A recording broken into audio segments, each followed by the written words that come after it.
Salve, salve galera! Voltamos! Classes gramaticais, classes de palavras. Vamos para a classe de palavras. São 10 classes gramaticais. Olha só, vamos estudar 10 classes gramaticais. E hoje vamos começar com a primeira delas, que é o substantivo, né? Vamos primeiro entender o que são essas classes gramaticais e depois vamos ver uma por uma delas. Tudo tranquilo? Tudo de boa? Então vamos ver. Põe na tela. Olha só. Uma classe gramatical, classe de palavra, é o ato de você organizar as palavras de acordo com a sua função no texto ou o nome dado ao grupo que classifica, né, uma palavra de acordo com a sua estrutura sintática ou morfológica. Então a gente tem 10 classes gramaticais. As variáveis, né, aquelas que podem variar de gênero e número, gênero masculino e feminino, número singular e plural, que são elas: substantivo, artigo, adjetivo, numeral, pronome e o verbo. E eu tenho as classes gramaticais invariáveis, como o próprio nome diz, não varia. Ou seja, não varia de gênero, não varia de número. São elas: advérbio, preposição, conjunção e interjeição. Tudo tranquilo? Tudo de boa? Então vamos lá para a nossa primeira classe gramatical. Classe gramatical, substantivo. O que é o substantivo? A gente estuda o substantivo, né, dentro das classes gramaticais desde o ensino fundamental. Ensino fundamental, ensino médio e agora nos concursos públicos também. Olha lá, é a palavra variável em gênero e número que dá nome aos seres em geral. E dentro da classificação dos substantivos, eu tenho o substantivo comum, que é aquele que é escrito com letra minúscula, né? Que denomina os mesmos seres de alguma espécie, né? Menino, cadeira, né? Tudo aquilo que é escrito com letra minúscula é considerado substantivo comum.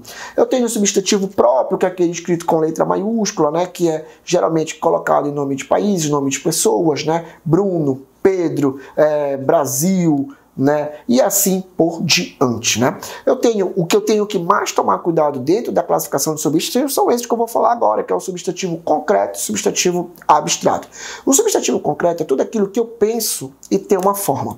E o substantivo abstrato é tudo aquilo que eu penso e não tem forma. Então vamos lá, substantivo concreto, cadeira. Quando eu penso em cadeira, eu crio uma forma para a cadeira. Substantivo concreto. Quando eu falo mesa, quando eu penso em mesa, eu crio uma forma para a mesa. Então, substantivo concreto. Bruxa. Substantivo concreto ou substantivo abstrato, bruxa? Substantivo concreto. Por quê? Porque quando eu penso em bruxa, eu crio uma forma da bruxa na minha cabeça. Então, bruxa também é considerado aí um substantivo concreto. Vamos para o substantivo abstrato. O substantivo abstrato ele vai indicar, né, qualidades, sentimentos, sensações, ações, estados. Então, por exemplo, beleza. Substantivo abstrato. Quando eu penso em beleza, eu crio uma forma para beleza? Não, não tem forma, né? Vida, dor, ódio, nada disso tem forma. Então, se não tem forma, substantivo abstrato. Substantivo primitivo, aquele que nasce primeiro, né? Casa, carta, terra, percebe que são substantivos, são nomes que nasceram, né, daquele jeito. Substantivo derivado é justamente aquele que derivou de uma palavra primitiva. Então, eu vou pegar justamente o derivado desses primitivos que eu falei anteriormente. Terreiro, derivou de terra. Carteiro, derivou de carta. Caseiro, derivou de casa. Deu para entender a diferença? Primitivo, nasce primeiro. Derivado, deriva de uma palavra primitiva. Bem tranquilo, bem de boa para você que está assistindo o nosso canal Vá e Veja. Olha lá, vamos lá para o substantivo simples, que é aquele que tem apenas um radical: cama, tempo, sol, e o composto que tem 2 radicais: médico, cirurgião, passatempo, girassol. Substantivo coletivo, aquele que tem um substantivo que denomina vários outros seres, né? Por exemplo, eu tenho cardume, um conjunto de peixes, né? Percebe que eu tenho um substantivo que denomina vários outros, e eu tenho vários coletivos aí, tá bom? Vamos continuar.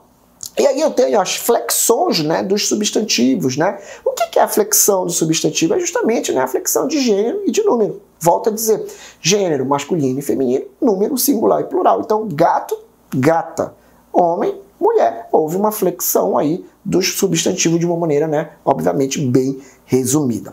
E aí eu tenho também outras classificações dos substantivos, que é a classificação quanto ao gênero, né? Os substantivos chamados substantivos uniformes, né, os epicenos, né, que vai envolver ali os animais, né, onça macho, né, e onça fêmea, né. Então, eu tenho aí um substantivo aí epiceno, que é quando envolve os animais. Por que é uniforme? Porque percebe que eu uso o mesmo vocábulo onça e só faço a denominação macho e fêmea, que vai tanto, né, vai fazer a distinção aí do gênero. Eu tenho os substantivos uniformes também comum de 2 gêneros, que é quando eu tenho um substantivo e comum de dois gêneros? Porque basta eu colocar um artigo masculino e um artigo feminino nesse substantivo que vai denominar se ele é do sexo masculino ou do sexo feminino. Vamos ver? Artista.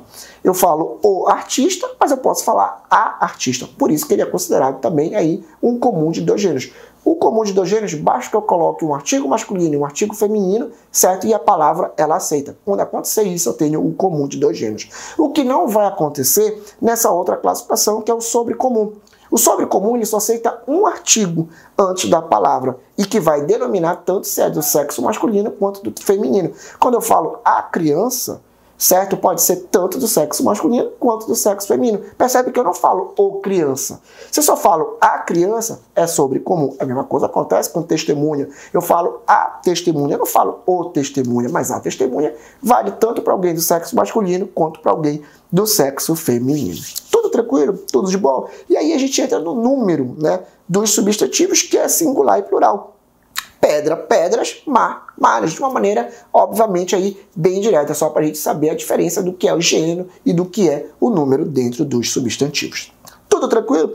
Tudo de boa? E aí a gente tem, né, o aumentativo analítico, que é justamente quando eu tenho um substantivo mais um adjetivo, então casa, enorme, né? Quando eu tenho o aumentativo sintético, é justamente um resumo do analítico. Eu vou sintetizar em uma palavra o analítico. Então, se o analítico eu falo casa enorme, no sintético, uma casa enorme eu posso substituir por um casarão. Então, substantivo analítico é quando eu tenho um substantivo mais um adjetivo. E o sintético eu resumo o analítico em uma palavra. Uma casa enorme eu posso chamar de quê? Casarão. E a mesma coisa serve para o diminutivo. Diminutivo analítico, casa pequena. Diminutivo sintético, casebre, casinha, e assim vai. Tudo tranquilo? E aí a gente entra na nossa segunda classe gramatical, que é a classe dos artigos, né? A classe dos artigos é bem tranquila. Eu só tenho dois tipos de artigo. Artigo definido e artigo indefinido. Indefinido, correto? O artigo definido, como o próprio nome diz, ele vai definir o substantivo na frase. E o indefinido não vai definir o substantivo na frase. Os artigos definidos são o, a, os, as. Tudo tranquilo? E os indefinidos? Um, uma, uns, umas. Professor, como é que acontece essas situações nas frases? É o que a gente vai ver agora. Olha só, quando eu falo assim, a gata está no quintal, se eu falo a gata está no quintal, eu usei um artigo definido. Então, parto do princípio que eu sei qual é a gata ou quem é aquela gata que está lá. Eu sei de quem ela pertence, eu sei quem ela é ali. Tudo tranquilo? Se eu falo assim, uma gata está no quintal, é uma gata qualquer. Eu desconheço. Deu para entender a diferença? Então, quando eu uso o artigo definido, eu defino o substantivo. Quando eu jogo um artigo indefinido, eu não consigo definir quem é que está ali dentro daquele substantivo. Tudo tranquilo? Isso é o que a gente fala, né, dentro das condições, das classificações dos artigos. Vamos continuar. A gente tem a nossa terceira classe gramatical, que é a classe dos adjetivos. Né? O que é um adjetivo? O adjetivo é toda classe gramatical, variável, que faz a característica, que qualifica quem? O substantivo. Então, por exemplo, se eu falo assim, ele está feliz, né? Quem está feliz? Ele. Qual é o termo que está caracterizando o substantivo ou o pronome na frase? Feliz. Feliz é ele, correto? Então, feliz ali é um adjetivo. Lembrando, o adjetivo é tudo aquilo que caracteriza ou qualifica o substantivo ou o pronome na frase. Tudo tranquilo?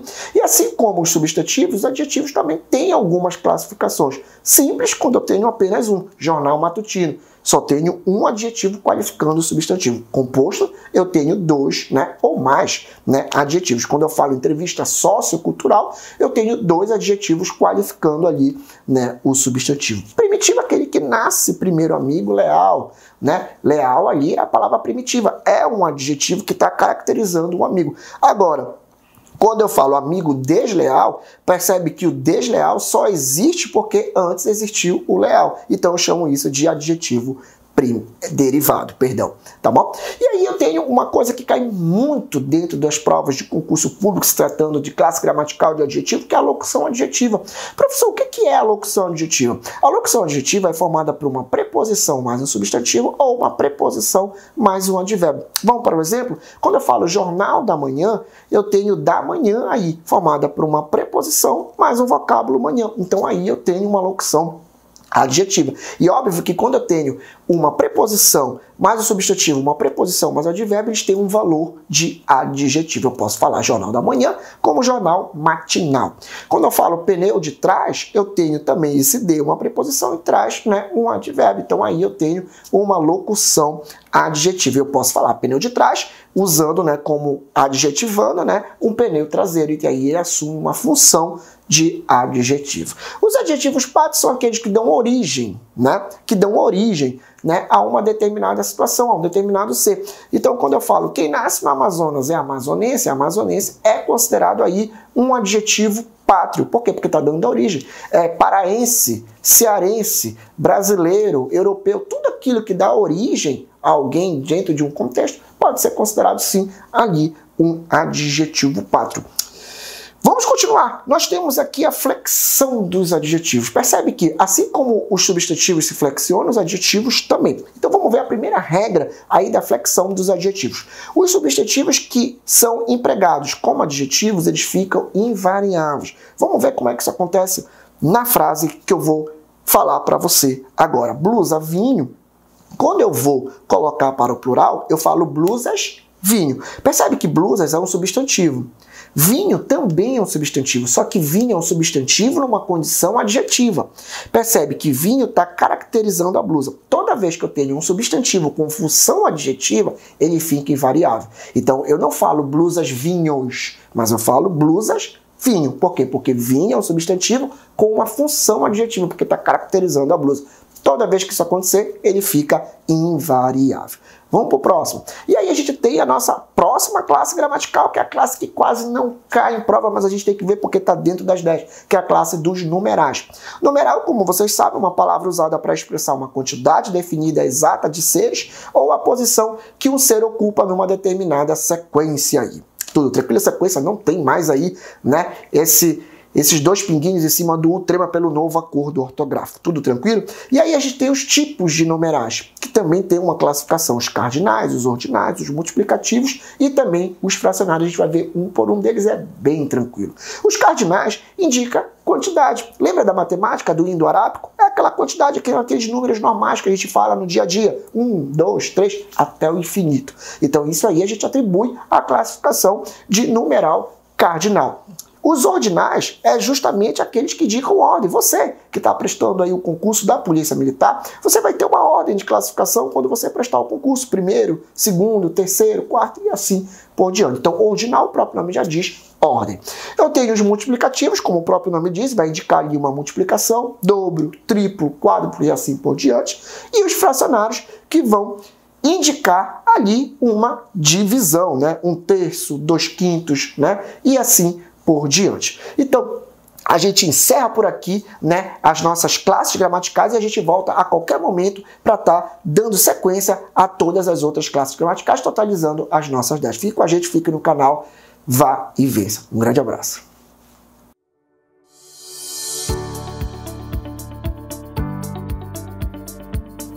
Fala, concurseiro! Mais uma vez estamos aqui para dar outra dica para você importante sobre o TAF. O TAF faz parte de toda a etapa para você ser um policial militar. Então pegue a relação do TAF passado que teve na prova passada da PM e comece a praticá-lo. Faça etapa por etapa. Se você não consegue fazer, procure alguém especializado para treinar você. Faça isso. Faça como eu, vai e vença.